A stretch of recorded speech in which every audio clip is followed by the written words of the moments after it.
বৃষ্টির দিনে হোক কিংবা শীতের সকালে যখন একটু ঠান্ডা পড়ে বলে মনে হয়, তখন ইচ্ছে করে যে মানে লাঞ্চে বা ডিনারে যেটাই হোক, মানে একটু ঝাল ঝাল কিছু খাই।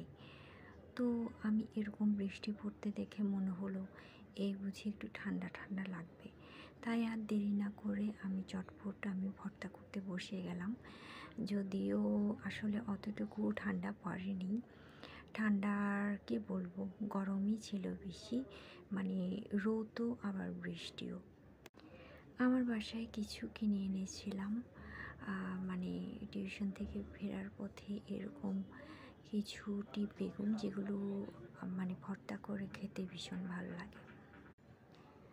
কিছু চিংড়ি মাছ ছিল আর এরকম টিপ বেগুন। আর টিপ বেগুনগুলো দিয়ে ভাবলাম যে চিংড়ি মাছের পুরোটা না, শুধু মাথার অংশটা নিয়ে আমি একটা ভর্তা করব, মানে একটু ঝাল ঝাল করে আর কি। আমরা চট্টগ্রামের মানুষ একটু ভর্তা খেতে খুব বেশি পছন্দ করি। আর শুধু চট্টগ্রাম না, যারা শুটকি খেতে পছন্দ করে তারা এরকম শুটকি মাছ দিয়ে বা যে কোনো কিছু দিয়ে একটা ভর্তা হলে আর কোনো কথাই নেই। আমি দেরি না করে এরকম টিপ বেগুনের, যে টিপ বেগুন বলে, টিপ বেগুনটা মানে টিপের সাইজ হয়তো সেজন্য টিপ বেগুন বলে।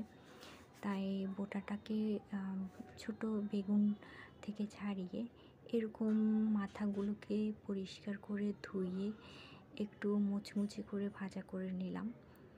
তারপর পেঁয়াজ, মরিচ, সরষে তেল, লবণ এগুলো দিয়ে ভালো করে চাটনি করে নিলাম।